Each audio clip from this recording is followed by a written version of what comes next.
Paris, San Bernardino, Jerusalem, Brussels. It seems not a day goes by without another murderous assault on innocent civilians. Last Sunday bore witness to one of the most horrific attacks in recent memory as a Taliban-affiliated group bombed a park in Lahore, Pakistan, killing scores of women and children celebrating the Easter holiday. These attacks only seem to be getting more brazen, more coordinated, and more effective. People all over Europe are worried, and with good reason. It seems governments all throughout the European continent have been ill-prepared to deal with the growing threat of radical Islamic terrorism. Please note, I once again said radical Islamic terrorism and not all Muslims. I think I've done that once or twice before. This distinction is becoming increasingly exhausting to have to point out, but one I continue to make. Unfortunately, many on the right refuse to separate the nominal average person from the radicals, and many on the left refuse to acknowledge there are a few of us who do make that distinction over and over. While I've now conceded that the far left will never accept any good faith critique of Islam and will always excuse and sometimes even endorse its terrorism, I know that many good people are waking up to this nonsense every day. This is one of the themes the Rubin Report has been all about, and I'm glad to say that we're ahead of the curve on it. So one more time, it is radical Islamists, a subset of people who believe in Islam, who are blowing up airports, trains, and parks. They don't care whether the people they murder are men or women, grandparents or children, black or white. They want to sow chaos and destruction in the name of their religion. Don't take my word for it, by the way. Read the statements the jihadists issue after each terror attack. These statements are all filled with religious reasons, quoting doctrine to kill infidels and non-believers. This is a good time to remind people, once again, what a religion is. It is a set of ideas. A religion isn't built into you like your sex or your color. A religion is just a bunch of ideas only made a reality by people who practice its beliefs. Any set of ideas is worthy of critique, whether these ideas are religious, political, or personal. So if you would be against throwing gays off roofs, making women wear burqas, and treating minorities as second-class citizens if a political party had those ideas in its platform, then you must be against those ideas when a religion has them in its doctrine. And for the billionth time, this doesn't mean you should be bigoted against all people who practice that faith, because there are a multitude of ways of being part of any faith.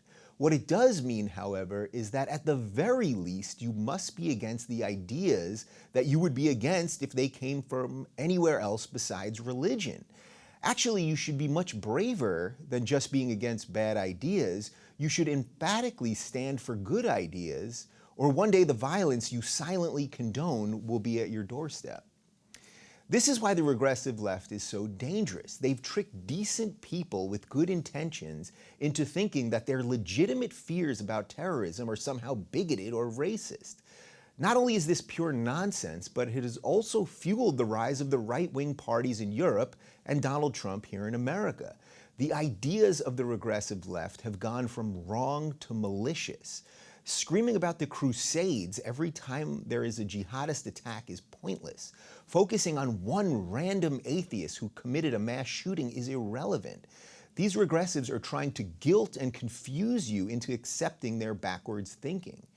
We in the West, fortunately, can't stand up to jihadists face to face, but we absolutely must stand up to those in our own societies who will excuse people who would kill us due to their misguided sense of protecting a religion. Ironically, this disease of the mind, which regressive thinking really is the furthest thing from progressive values, but also is an added bonus for the jihadists. They can kill scores of people, and then their Western allies will do mental gymnastics to excuse and explain why they did it. The more the jihadists say it's about religion, the more the regressives say it isn't. Generally, I find jihadists to be more honest than regressive, so I'm going to take their word for it. The world is at a precarious point. We can debate how much foreign policy has enabled jihadists or whether America's toppling of Saddam Hussein led to ISIS. Of course, we can go much further back in history to the British Empire or the Ottoman Empire or even further. These blood feuds have gone on for thousands of years and will probably go on until after we're all gone. The question is, will we in Western societies now stand together and no longer accept excuses for terror? If you feel the need to make an excuse when a bomb goes off in a Paris theater, you're inviting terrorism to your farmer's market in Los Angeles. People will always have a grievance, and if you tell them that it's acceptable to murder innocents because of your Western guilt or misguided sense of justice, then you are condemning yourself to a world where there are no rules. We will all live between terrorists trying to kill us and authoritarians who will promise us safety.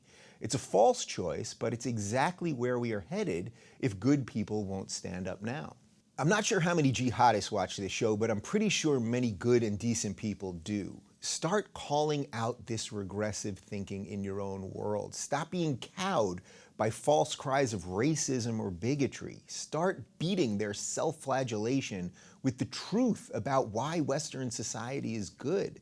The Islamists are in bed with liars and regressive con men. Their ideas will spread faster if we don't wake up now. And if you think this is a job for someone else, then this evil alliance has already won. I don't think it has, but I know we need more vocal allies. One such ally is my guest this week, Julie Lenarz. Julie is a terrorism expert and director of the Human Security Center in London. She's on the front lines of calling out radical Islam for the danger that it is. I'm looking forward to talking to her about some difficult topics, and maybe I'll even ask her about those pesky crusades. Remember, if you're still upset about the Crusades, which happened 1,000 years ago, then you should be at least equally upset about the ones happening right now. Julie Lenarz is the executive director of the Human Security Center and a principal consultant to the European Parliament Intergroup on Religious Freedom. Julie, welcome to the show. Hello, Dave. So good to be here. I'm really excited to talk to you because I've been following you on Twitter for probably 3 years or so, and you've really been ahead of the curve on calling out Islamist extremist terror or Islamic extremist terror or jihadist terror or whatever phrase you want to use. I'll let you break down some phrases. You've been ahead of it, and one of the people that when I see the things that you tweet, I'm always like, she gets it, she understands it. So let's start. What brought you to this spot? How did you get involved in being one of the people that studies this, that talks about it, that consults about it? Well, I read my first book on politics when I was 12, and I know that probably makes me sound like a complete geek, but I read my first book on politics when I was 12 about the conflict in Ireland, about Northern Ireland, and I was interested in why people were killing for their beliefs and for their ideology, and of course Ireland was more about nationalist terrorism rather than religious terrorism. I mean, there was a religious component in the sense that you had the IRA on the one hand that was Catholic, and you had the UDA and the other paramilitary organizations that were Protestant on the other hand. But anyway, I mean, that's how I got interested in conflict and why people were killing wholly innocent people for their beliefs. And then 2 years later, of course, 9/11 happened, and I was 14 at the time. I remember it as it was yesterday. I wasn't in school that day. I was at home. I was ill. I was sitting on the couch. I was watching random television, and suddenly these horrific images appeared on my screen. And obviously, my first reaction was, this was a terrible, terrible tragedy and accident. But the moment the second plane hit the towers, I think everybody knew that whatever it was, and at the time, obviously, we were still lacking the rhetoric to describe what just happened. Mm-hmm. I realized that this was a game changer, that the world would never be the same again. And that is true. I mean, the world was never the same again after 9/11. And then obviously Afghanistan happened and Iraq happened. And when we went into Iraq, I was 16 at the time, and I think that was really the moment I would describe as my awakening, in the sense that I realized we were not just fighting the enemy from the outside, but also the enemy within. And I'm not talking about the people who opposed the war for perfectly legitimate reasons, mm-hmm. moral reasons, strategic reasons. I'm talking about the people who hijacked the anti-war movement and who were happy to call George W. Bush and Tony Blair war criminals, while at the same time turning around and embracing people like Hamas, a terrorist organization that preaches genocide against the Jews, and people like George Galloway, who was on record praising Saddam Hussein's courage, strength, infatigability. Yeah. And that was the moment when I realized, guys, we really have a problem and we need to talk about this. Yeah, so I really want to dive into that because it's so related to everything we've been talking about here, this sort of moral confusion that people seem to have, and a lot of it, unfortunately, does seem to be on the left. The right's got plenty of moral confusion itself, but yeah, we seem to see a lot of it on the left. That's interesting, so because you were young around the time that 9/11 happened, I'm a little older than you. I lived in New York City at the time, and of course I had studied politics before, but of course it was a defining moment for me and for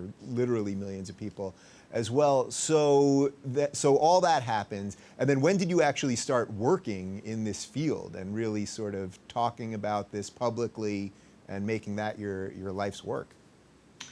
Well, I actually started writing a personal blog at the time the war in Iraq happened, and I talked about it a lot. I mean, that was the first thing I really talked about publicly a lot, about the reasons why, even though, as I said before, I always had great respect for the people who opposed the war for perfectly legitimate reasons, that I, however, felt there was also a moral and legitimate case for the war. I mean, look at the torture chambers and the concentration camps and the genocide against the Kurds. I think it was a former Kurdish president who once said that Iraq was a concentration camp above ground and a mass grave beneath. And that was true. It was one of the worst dictatorships on earth. And that's when I really got involved in this debate and was exposed to the wider public. And that was also the time really when people started attacking me for my views. Yeah.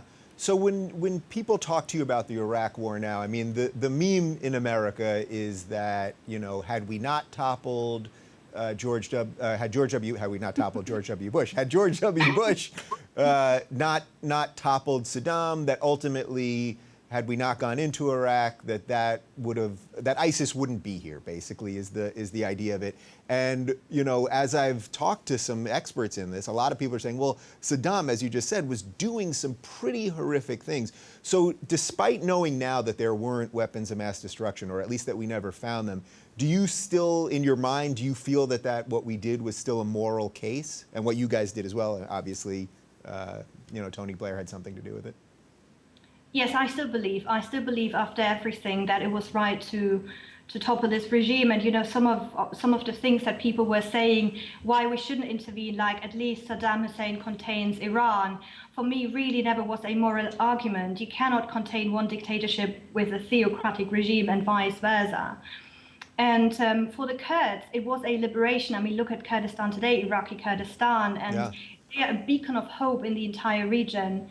And I obviously acknowledge that we did some things terribly wrong, which led to bloodshed and chaos, the dismantling of the Iraqi army, the de-Baathification, all of the big things really, I think were catastrophic. And I'm really happy to admit that. But it doesn't change the fact for me that this was a genocidal dictator. I mean, he committed a crime of all crimes.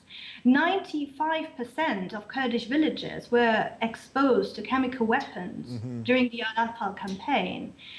And that is still the reason why I still believe after everything that it was the right thing to do. Yeah, and that's not even to talk about what he was doing to dissidents and free thinkers and secularists and all sorts of other people. Arabs, all of them, yeah. Yeah, so tell me a little bit about the type of work that you do now. What's actually the base work that you're doing? Well, we do different things. We work with governments, of course. We work with non-governmental organizations. We work with the media. We work with the public. So we do public outreach. One of the things that we're currently doing is we are working with the European Parliament intergroup on religious freedom. And what we're doing for them basically is once a year, we are looking at the worst violators of religious freedom across the world, everything at really all continents, from Latin America to Asia to Africa. And we look at the sources of persecution. We look at why religious minorities in that particular country are targeted and by whom they are targeted and what we can do to help these people. Yeah, all right, so who's doing most of the targeting?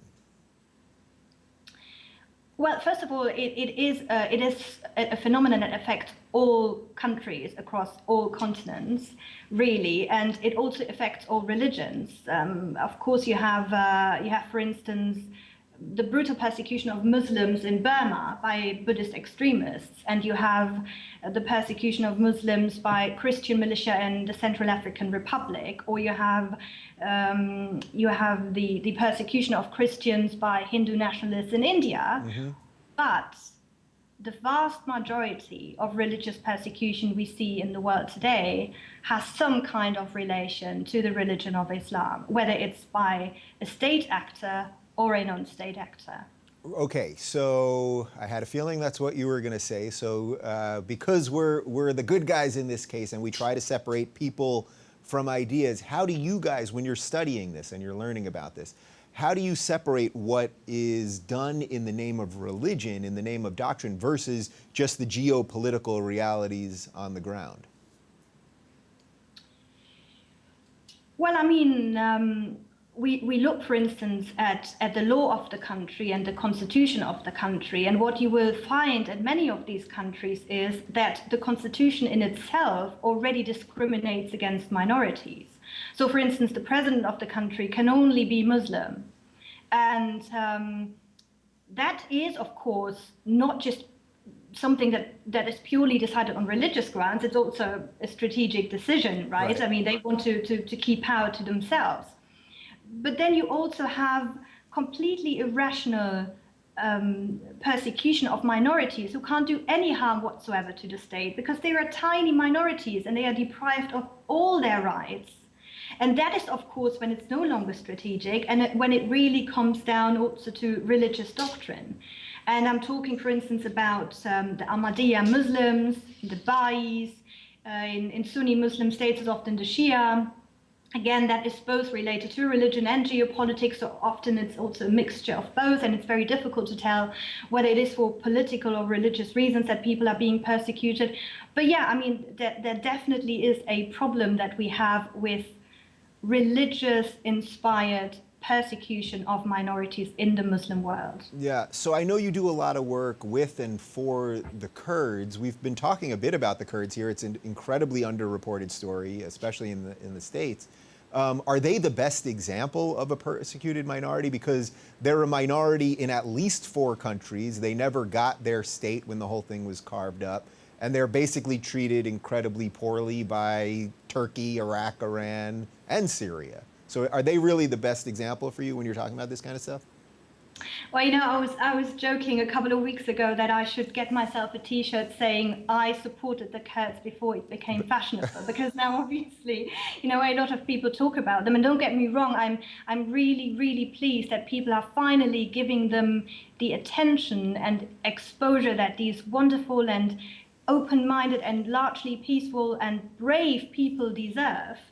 And yes, I honestly believe that probably since the formation of the State of Israel in the 1940s, that what we're seeing with the Kurds, the struggle for self-determination, is probably the most promising democracy experiment in the Middle East.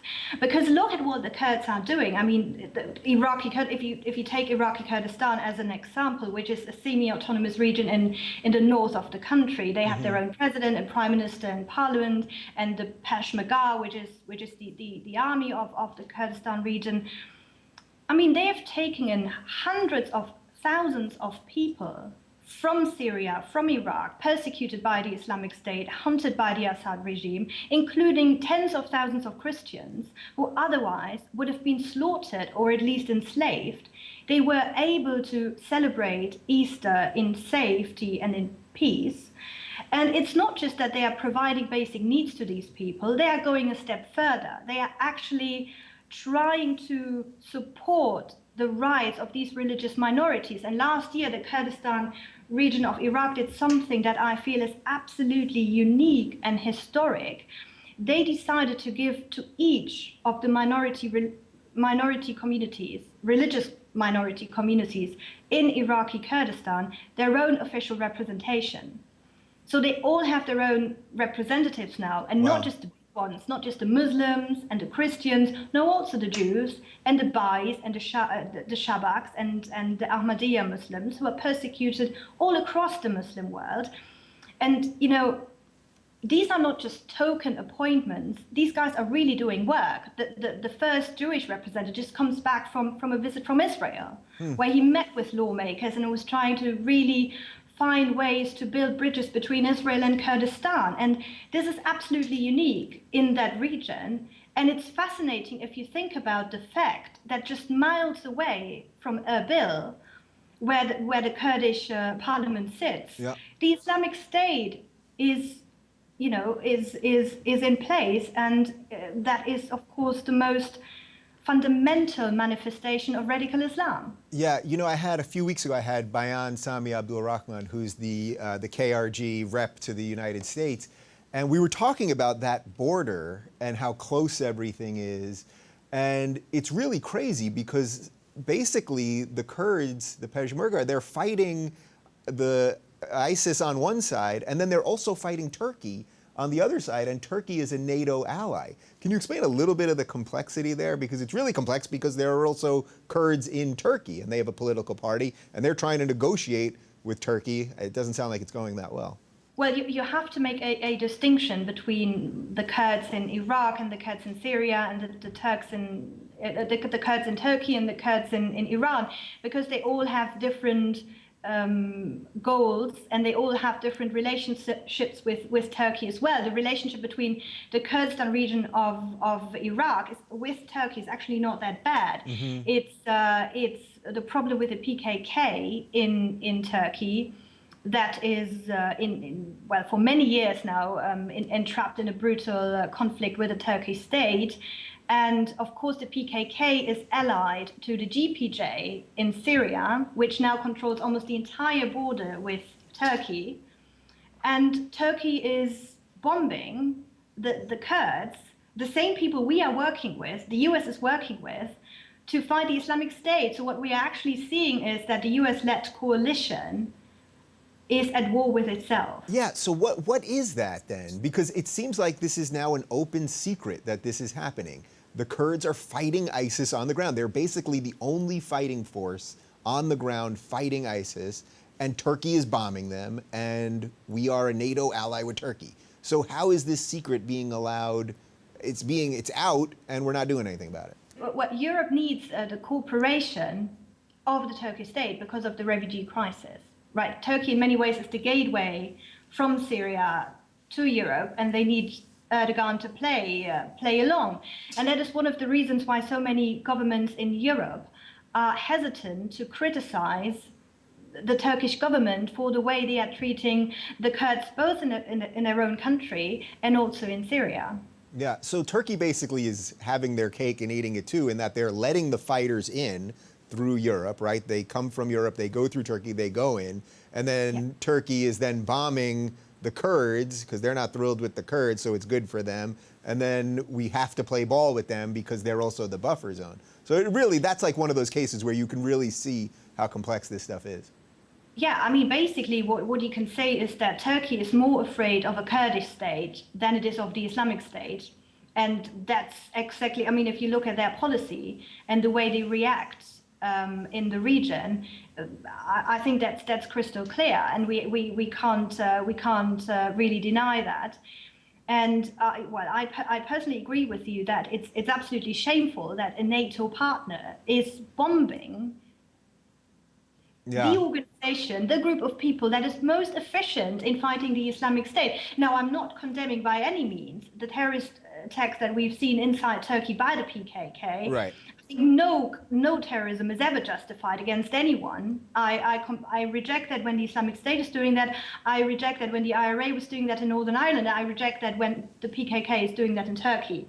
But it's more complex than just the PKK and the Turkish state. I mean, this goes way beyond Turkey just taking action against the PKK. They are really using this to sort of justify an entire crackdown on the Kurds within Turkey and the Kurds in Syria. And this basically goes hand in hand with an increased authoritarianism inside Turkey. If you look at the crackdown on the media, free speech, activists, this all goes hand in hand. It's not just the Kurds that are being targeted, it's free thinkers, everybody who dares to criticize President Erdogan. Yeah, so I want to back up to something that you said about the Kurds a moment ago, that they've sent a representative to Israel. And I know that there are supposedly some other sort of behind the scenes relationships there, but does that sort of prove that at the end of the day, regardless of what religion people are, that having sort of the base human freedom and respect for minorities and things like that, that's what will make these countries succeed or fail? It's not a coincidence that the countries that seem to fail are the least tolerant. So that's a relationship that should be nurtured further, right? Well, absolutely, and I think what you say is absolutely true.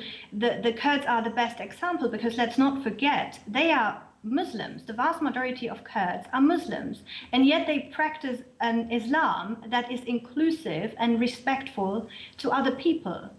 And it is possible, it's not mutually exclusive to be Muslim as a person and be open-minded towards others. And the Kurds have a long-standing history and culture of tolerance and peaceful coexistence. So in that way, yes, the Kurds really are the best example and a beacon of hope in a region that is otherwise drowning in blood and mire. Right, and it's a beautiful thing because it shows that religions don't always have to be their extremist parts, and that they're using there's strategic reasons in that area that they might want to partner up with Israel on things. So it gets the religion out of it, and it gets some of the geopolitics out of it. Yes, and it's quite interesting if you go to Kurdistan and you talk to people about Israel and about America, you don't get this hostility that you get in many Arab countries, where they perceive Israel and America as the worst of everything.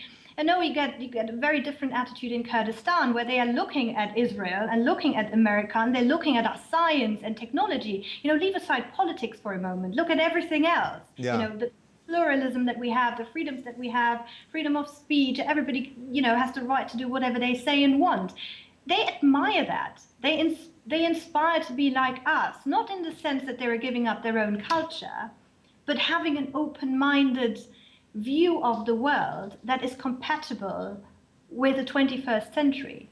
Yeah. All right. So let's shift. We could spend. It's so complex, all that we could spend the rest of the hour talking about it. But let's shift to some of the other stuff going on right now. So obviously there was the attack in Brussels last week.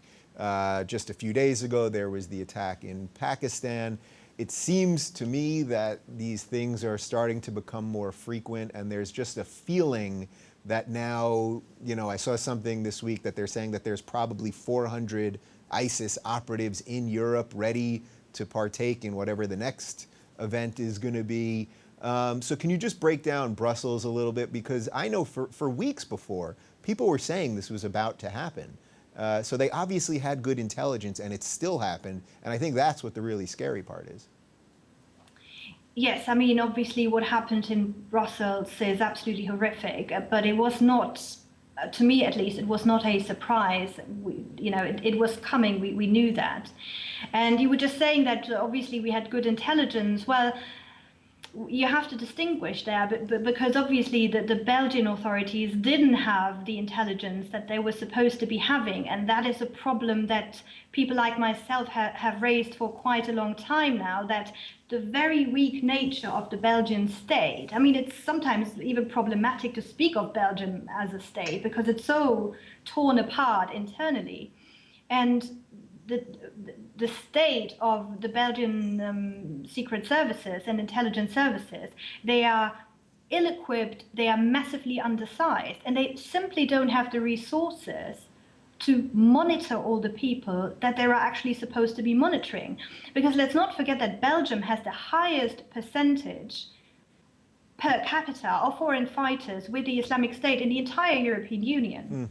And it's no coincidence that these people have chosen Belgium as a place where they can gather and plan and carry out attacks, because of course they are well aware of all these weaknesses that I've just listed. And, by failing their own people, Belgium is putting everyone else at risk, because obviously these people do not appreciate nation states. Someone in France or someone in Germany or the UK is just as much an enemy to these people as the people of Belgium. Mm-hmm. And it can openly cross borders. I mean, we still have the Schengen area in Europe, where people can cross borders without showing their passports or any form of identification. And that's why we are seeing the terrorism that we see. And that's also why we see a network really spamming from Paris to Belgium. And this was the first time ever that one terrorist cell managed to attack 2 European capitals. Yeah, did you hear any? I saw a story that I saw in one place, and then I didn't see it picked up anywhere else, so if this is not true, please stop me. But I heard that when they were going to arrest the guy in Belgium just a week ago, that apparently that in his community, that about 200 people were trying to stop the police and the anti-terror people from arresting him. They were throwing bottles at the police and all kinds of stuff. Did you hear about that, and is it being reported in Europe at all? I heard about that as well. I think some media outlets reported that there were riots taking place when they arrested him. And to be honest, it's not surprising to me at all, because you have to understand these people don't work in isolation. They're embedded in communities. And if you look at these notorious neighborhoods like Molenbeek in Belgium, it's not just the terrorists that are the problem. It's the wider society in which they live, who maybe are not jihadists themselves and who not engaged in violence themselves, but who are at least to a certain degree described to the Islamist ideology. Mm-hmm. Which brings me to the overall problem, really, that it's not good enough to say this is just a problem with a fringe, because yes, there is only a tiny minority that carries out violent attacks, but there is a larger minority that subscribe to the Islamist worldview, and an even larger minority, a significant minority, that practices conservative Islam that is not compatible with the modern world. And we are not talking a few hundred or a few thousand people here, we are talking millions. And even if you say that just 1% of all Muslims in the world are jihadists, we are talking about 15 or 16 million people. Yeah. I mean, wrap your head around this for a moment. Yeah, no, it's incredible. And I know that many people, like Sam Harris, who I've had on this show, have gone out of their way to talk about these concentric circles. And you have the nominal people who don't necessarily care about religion or following doctrine. And then it sort of extends outward from that. So what do we do with that? Because this is where the conversation gets difficult. So you've obviously just laid out there that you don't think all Muslims are doing this, but you do see, certain amount of problems. A certain amount of people are going to use violence. A certain amount of people are going to condone that violence. A certain amount of people are going to see it brewing in their communities and not do anything. And then it just keeps, it's like an onion. There's just more and more layers. So how do we in the West combat that? Because we're fighting the people, we're fighting them, and then we're fighting the people on our left who are trying to silence us from talking about it.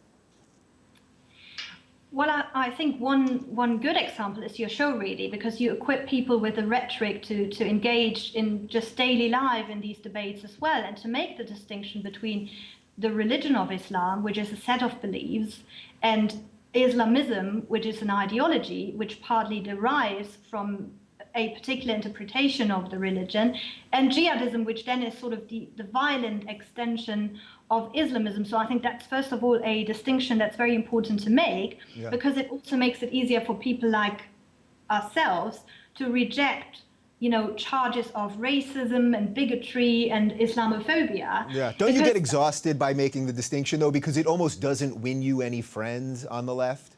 Because that's how I feel. But I'll continue to do it. Exactly. I mean, I don't really have another choice, right? I mean, the other option would be to join Donald Trump's camp and just generalize and stigmatize all Muslims, and that's really not what I want to see. I mean, that is precisely why I'm not a bigot and not a racist. Yeah.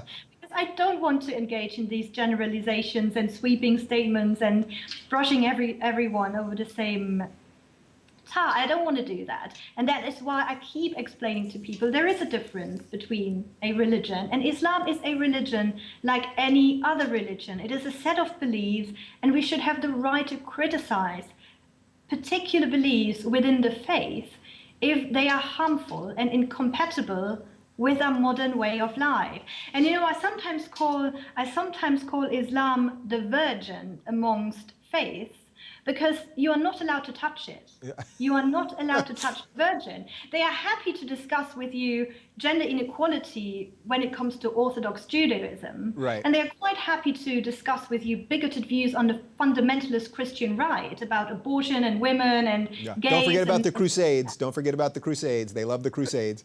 Of course, that's what they say all the time. But don't forget what we did 200 years ago. Yeah. They talk about the persecution of Muslims in Burma by Buddhist extremists, and they don't hesitate to call them Buddhist extremists and make the link to the religion of Buddhism. But when it comes to Islam, it's off topic. You are not allowed to touch Islam. The moment you touch Islam, you're a bigot. You're a racist. No matter what distinction you're making between the religion and the ideology and jihadism, you're a racist. That very moment you want to talk about Islam. Yeah, so basically you'll continue to make this distinction because we sort of have no choice. I mean, that's how I feel too, because I don't want to hand it to the far right. But that's a good segue to a lot of what's happening in Europe right now. So you mentioned earlier that because of the European Union, that people don't have to use passports to go all over the place. So this is why the ideology can spread, and it's why people can go from Paris to Brussels. So two questions here. One is people seem to there's a certain amount of people that want to break up the EU altogether. And secondly, I want to talk about immigration as a whole. So why don't we start with the first one? Well, yes, obviously there is a debate going on everywhere in Europe about open borders, because many people feel like it's no longer an asset and rather aiding those people that we are trying to contain. I mean, I always, as a European myself, I always felt it was great that I could just cross the border. When I lived in Germany, I felt it was great to just cross the border into the Netherlands or Belgium or France without having to show my passport. It's great. But the problem is, if you have a system like open borders, you also need adequate security to back this up. And what the Belgium example shows you is that right now we are not having the security apparatus that can safeguard us whilst having open borders. Because if Belgium is failing to contain the threat, and that's what they are doing and have been doing for a long time, and these people can travel freely across the entire European Union. It's a little different with the UK because you have to cross some water and it's more complex. Right. But into France or Germany or the Netherlands, then we are having a problem, and we have to talk about it. And I'm not very partisan when it comes to this entire yes EU, anti-EU debate. But I do think that we have to honestly talk about the liabilities of open borders at the moment. And that is true for terrorists as much as it is for refugees. Do you know, is the vetting process for the migrants and the immigrants, is it the same in each country? Because if they're all, let's say they're coming through Greece, if Greece has more lax processes by which they can get in, well then once you're in Greece, if you can then get anywhere in Europe, I could see why you would be pretty pissed if you were in France and Greece had lax ways to get people in. Well, the truth is that all of these countries are actually overwhelmed. They cannot process all these people in time that they are arriving. And the truth is also that many of them are just throwing away their papers. So you have no way to even check who they are or where they're coming from. And the truth is also that many of them are actually not coming from Syria. They're also coming from countries like Afghanistan and Eritrea. And I feel like the biggest problem at the moment is that we are only treating the symptoms. We are not treating the root cause. Because what is the plan for Eritrea? Mm-hmm. Nobody is talking about Eritrea. What are we going to do about the situation in Eritrea to make sure that not more people are coming? I mean, we have to look at these countries and the situation in these countries, and we have to ask ourselves, what can we do to change the situation on the ground and to help people within their own region? Because the truth is, that even a large country like Germany, a welcoming country like Germany, cannot take in all the people that need help. And how do you explain to someone from Libya that, yes, we are taking in people from Syria and Eritrea and Afghanistan, but no, you're a Libyan, please stay away. We can't discriminate there. And the truth is that we cannot take in all these people. And my fear is that Angela Merkel has sent a very dangerous message, in the sense that people now believe everybody can come. And if you look at the situation in Germany at the moment, you see they are already struggling. I know that the government is not willing to admit that, but if you look at the situation on the ground, they are really, really struggling. And the opposition within even her own party is growing by the day. Yeah, so this is an example where when I hear this, I always say, well, the road to hell is paved with good intentions. So Angela Merkel, her intentions by bringing these people in were to help immigrants, right? Help migrants, help people that needed help, integrate them into society. Obviously, Germany has a long history of xenophobia and the Holocaust, so they were trying to do the right thing. I don't think, I've talked to people who think that she maliciously is trying to destroy the country. I don't quite think it's that. I think she was trying to do something good here. But then, because of, I guess, the questionable vetting process, or just allowing too many people in, these people come in, and then the system just can't take it. And then when people in other countries see what's happening in Germany, they don't want it happening there. So this whole thing has just snowballed. And is it too late? Have we already left this, that the only resolution will be that far-right parties are going to win throughout Europe? Well, first of all, I agree with you that I don't think this is an evil master plan of Angela Merkel to destroy Germany or the European Union. I don't believe that. I believe that for whatever reasons, she believes this is the right thing to do. The problem is, I recently spoke to friends of mine who sits in the German parliament for her party, for the CDU, and he said, even now, we are still not having a discussion about quota. There is no end to this. Even the people within her own party don't know where it stops. And that, of course, gives people like the far right in Germany, and we see, the Pegida movement, and we see what is called the alternative for Germany. These people are really gaining support and really gaining ground. And these are, of course, not the people that we want to hand the debate over to. And I know that there are people who try to romanticize movements like Pegida and say, they are just concerned citizens who take to the streets and exercise their right of free speech. But, I'm quite familiar with the neo-Nazi scene in Germany, and I looked at footage from Pegida demonstrations, and you see very well-known people from the neo-Nazi scene taking part in these demonstrations. And I'm not a fan of guilty by association. I mean, you cannot always control who comes to your demonstrations. Sure. But it goes further. I mean, this guy gave an interview to one of Germany's well-known political magazines and very openly admitted that the NPD, which is the neo-Nazi party in the country, helped Pegida to organize this particular demonstration in the east of Germany. So you see already, the lines blurring between the populist right and really the extreme right. Yeah, I'm curious. Let's dig into Pegida a little bit more, because I had Tommy Robinson on the show, and a lot of people were very angry at me. I got a lot of hate mail for even just talking to the guy. Now, I think in the context of the hour of our conversation, he did basically make the distinction between ideas and people and all of those things.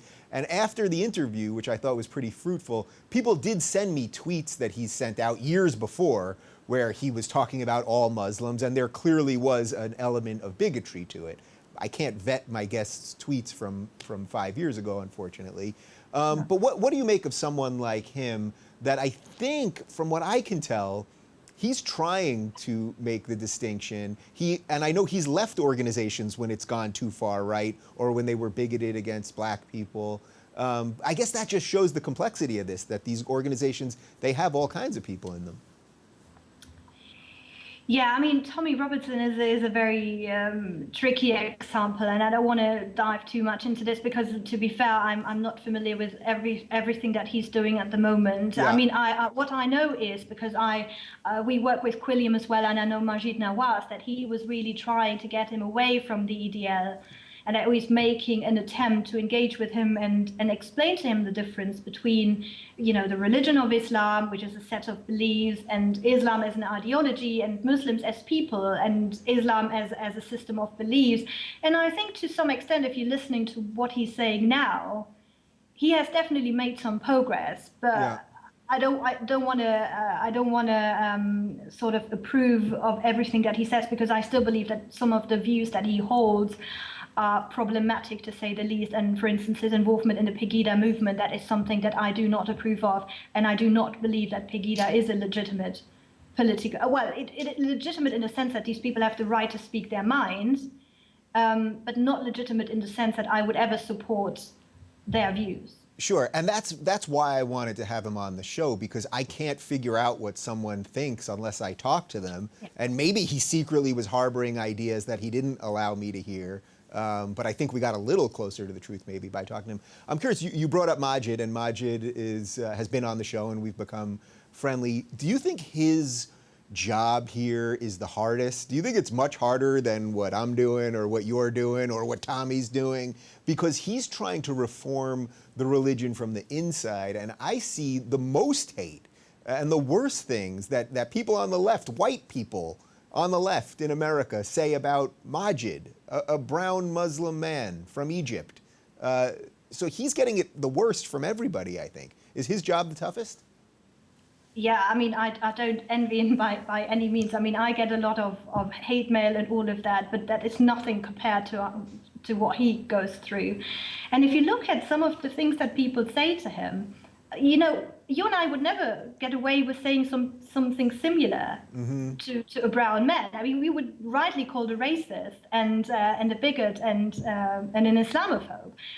So I hugely admire what he's trying to do. And obviously there are two types of people that I admire enormously. You have, on the one hand, you have people like Ayin Heziali, who's left her faith and is now campaigning really for people to have the right to leave Islam and to criticize the religion. And then you have people like Maajid, who obviously had a change of heart, but is still a Muslim and who wants to reform his faith from inside. And, these are probably one of the most important people at the moment that we should support and align ourselves with.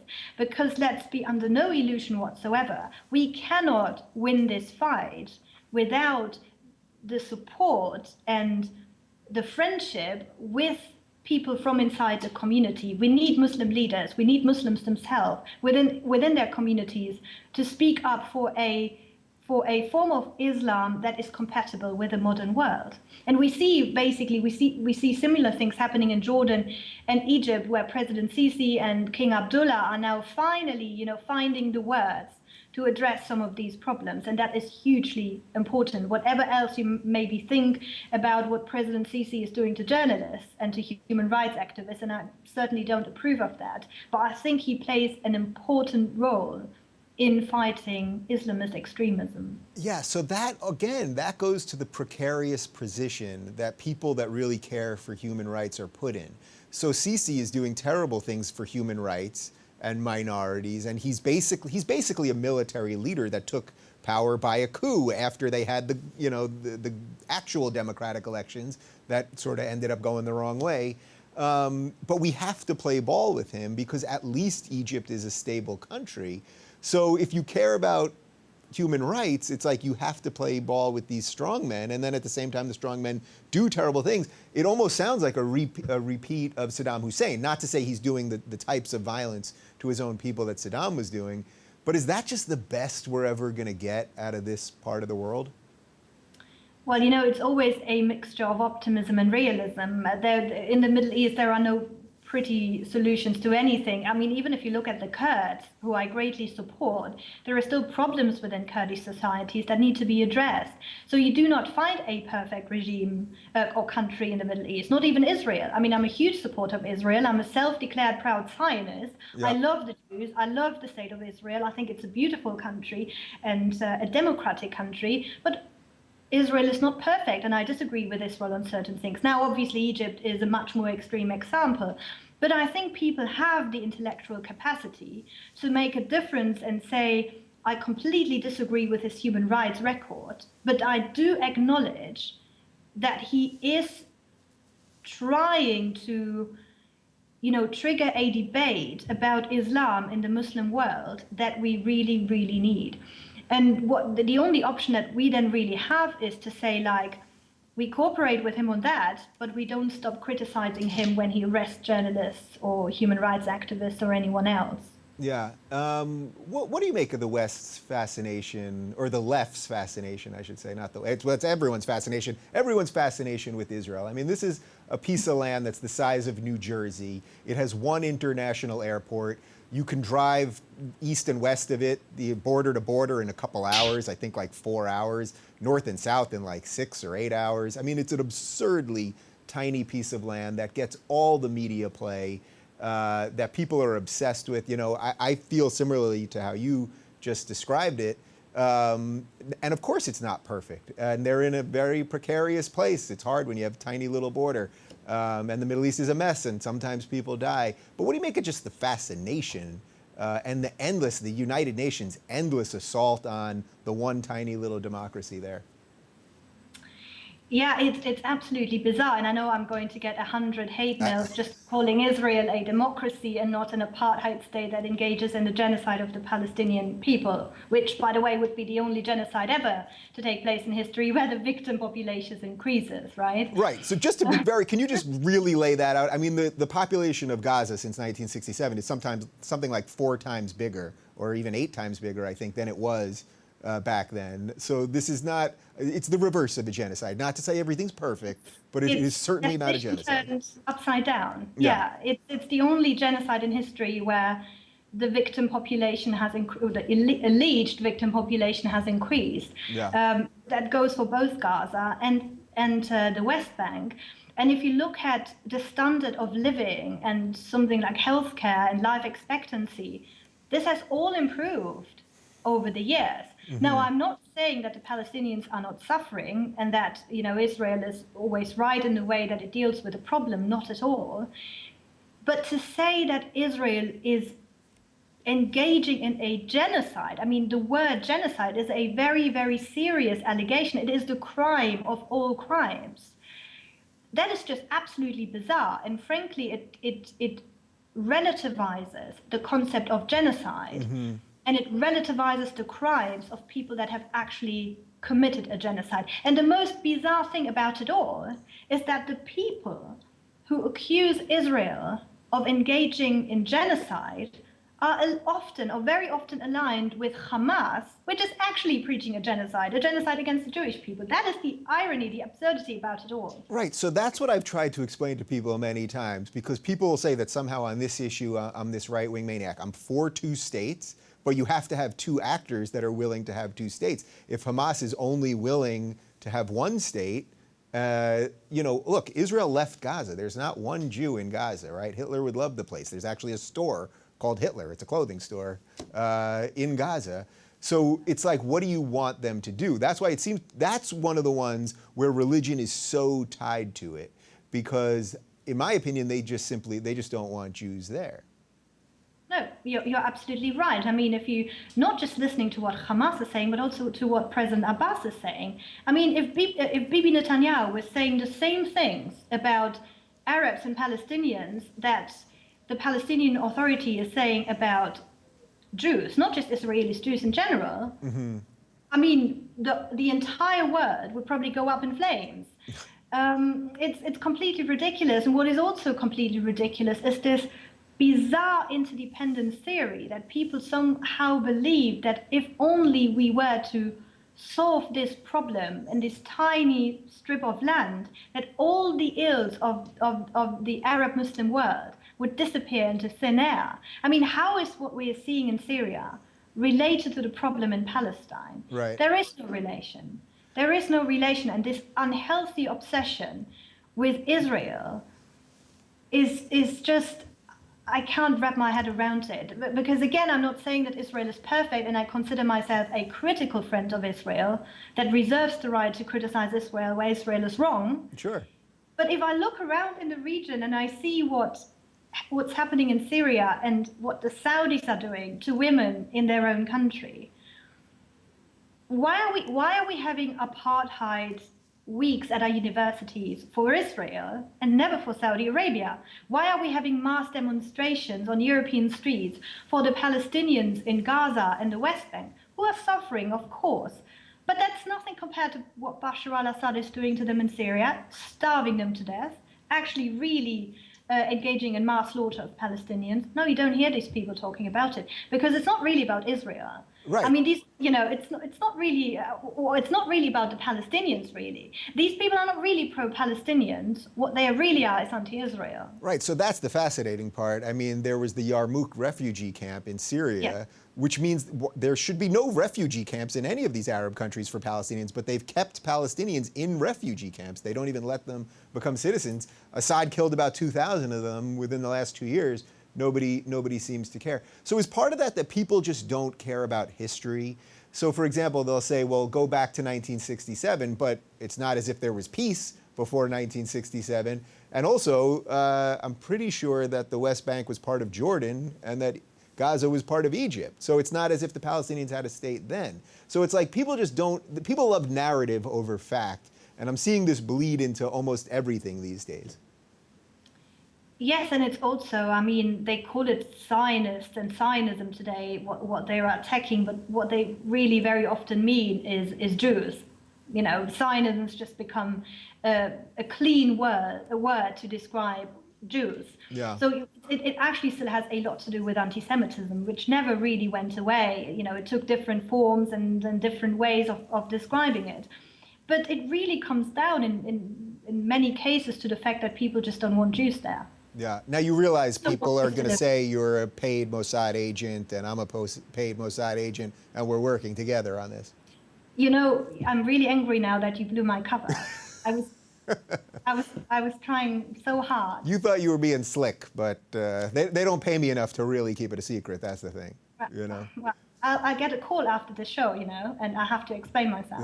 Yeah. All right. Well, okay. So we only have a few minutes left. I want to circle back a little bit to the European problem. I saw that this week in Denmark that they're looking into stripping citizenship of imams who are preaching hate and preaching things against the state in Denmark. Now, my whole ethos is about free speech. Everything that I do here is about free speech. So I'm very torn on this one because I would basically say that people can say anything that they want as long as they're not inciting to violence. Now, it seems to me that these imams are probably going as close to the line on that as possible. If they're preaching to take down the state, there's the at least inclination or hint that it may be through violent means. So where do you fall on that? Because I know you're huge on free speech and secular values also. I am, but I'm of course also of the belief that above all we have to safeguard the lives of innocent people living in our country. And we just had a case in the UK this week that the imam of the largest mosque in Scotland praised the assassination of the anti-blasphemy activist in Pakistan a couple of years ago. And then just hours later, a shopkeeper who posted a message on Facebook congratulating Christians for Easter was brutally murdered. By a Muslim? By a Muslim, yeah. Because he belongs to the Ahmadiyya Muslims, which is a largely peaceful and progressive movement within the Islamic community. And within the Muslim world, these people are often called heretics and apostates. And you don't have to be surprised that if the imam of the largest mosque in Scotland believes it is perfectly legitimate to murder people for blasphemy, what he actually means is free speech, but what these people call blasphemy, right. That we then see people actually being murdered on our streets in the name of their religion. And I know people will say now again, no, he was not a Muslim and it has nothing to do with Islam. Well, it has something to do with Islam, because what these imam is preaching is based on Islamic teaching, and there is no way around it. I mean, we can deny the problem, and many people still prefer to do that, but it is a part of Islam, and we need to talk about it. Right. So now I know you've made this distinction several times, even in the course of this interview, but that there's a political component to this. So it's not just that the Islamists have to blow up things and then maybe force our governments to take away our own freedoms to protect us, but that there's a political ideology that they'll use the rights that the West grants them to preach these things, to turn their own populace against us. When you start going down that route, it all starts sounding like a big conspiracy or something, that there really is this massive invasion. And I don't want to start using the fear-mongering techniques that the right uses, but that's real, right? That there's a political element that goes beyond violence here. Of course, and I think it was Gaddafi who said years ago that, well, Muslims don't need terrorism to, infiltrate Western countries. They just do this by immigrating to these countries and then getting a lot of children. Because that brings me back to what I said before. We are not just fighting the jihadists, those who commit violence. We also have to deal with the Islamists who want to impose their way of life on our societies, but also with the conservative Muslims who are maybe not Islamists and maybe not jihadists, but who at least to a certain degree with some of the things that these people are saying. Because if you look at opinion polls, and I know this brings me dangerously close to what happened to Sam Harris on that show, with Ben Affleck. Yeah. But if you're looking at opinion polls, I mean, legitimate opinion polls, not some fringe, crazy, conspiracy, fear-mongering opinion polls, if you look at what people in the Muslim world think about apostates, converting from the religion, leaving the religion, it's shocking. It is shocking, the percentage of people who believe it is legitimate to use violence against people just for leaving the religion or converting to another religion is, to me, absolutely shocking. Yeah. Do you think the West is fundamentally doing something wrong here that somehow, and I can even feel it when I'm talking to you, knowing that we go out of our way to make this distinction over and over, that we still feel we have to guard our words somehow in all this? And again, as we've talked about, that sort of gives the strength to the right. But that the West is doing something wrong in that we're not selling why freedom is good anymore. There was a time where it was like, it was cool to really stand up for Western values, stand up for free speech and religious plurality and rights of minorities and all of those things. And for all the faults of the West and for wars that we probably shouldn't have got into, although there were, as I said at the top of the show, there were 1,000-year-old blood feuds going on in the Middle East far before America was a country. But that nobody really stands up. There aren't public figures anymore that stand up and say, you know what we're doing here in the UK is still good. We still have more integration here than they do in most other places, certainly in the United States where people still want to come. Do you think we're just not doing a good sell job anymore? I think you raised two interesting points here. One is that, yes, indeed, every time I give such an interview, I think about what am I going to say, because I know there will be people out there watching who are just waiting for me to slip, not even intentionally, just to slip, and say something they can then twist and turn and make me sound like a racist and a bigot. And, there are people like Reza Aslan and Glenn Greenwald who do this on purpose and who have their own malicious agenda, and they know quite well they are misrepresenting what we're saying, but they are saying it anyway because they are too afraid to debate us with ideas. So all they can resort to is, smearing us and trying to silence us. That is one point. And the second point that you raised about not selling ourselves anymore, absolutely. And you guys in America are doing a bit more of a better job at this than we do in Europe, because You're still well, yeah, I mean, if you look at it from a European perspective, I lived in Washington, D.C. for half a year, and I was really surprised how proud the Americans really are about America. I mean, if you come from Europe, you still feel like there is this proud about America, at least compared to Europe. Mm-hmm. And we have to depart from this perpetual sense of guilt, and culture of self-destruction and self-blaming, that we are somewhat to blame for all the ills of the Middle East. So I'm not saying the colonial or imperialist period was pretty and that we didn't do terrible things to people. But this is not the reason why people blow themselves up in Nigeria or Indonesia. This comes down to the Islamist ideology. And these people can deny that as much as they like, and they pretend it all comes down to us. And again, it's what George W. Bush called, soft bigotry of low expectations, because somewhat, these brown people cannot be responsible for their own fate. It must always come down to us. It must always have something to do with us. They can say that as long as they like. It doesn't change the fact it's not true. And that you can explain the global, and I believe Majid Nawaz calls it the global Islamist insurgency.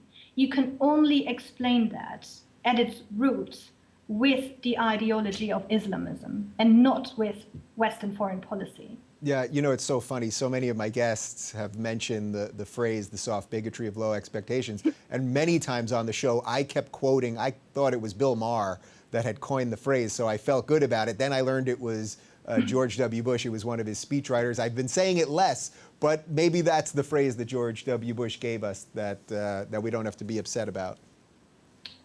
No, and it's quite funny. I talked about Iraq before, and there were actually people who would have been happier to topple George W. Bush than topple Saddam Hussein, and that really brings us back to the absurdity of the left and everything that we talked about today. For all his faults, and by no means George W. Bush was not perfect, but he was also not a Saddam Hussein. Yeah. All right. So final thought. To wrap all this up, if you had a crystal ball and you were looking 5 or 10 years into the future of where Europe's going to be, the state of jihad and of Islamism and all that, are you hopeful? It doesn't feel very hopeful right now. The only grain that I can get that's hopeful is that these conversations are happening, and at least that the free thinkers aren't feeling as held hostage between jihadists and leftists. So I think that's the hope for me. But I don't know how really hopeful I can hang my hat on that.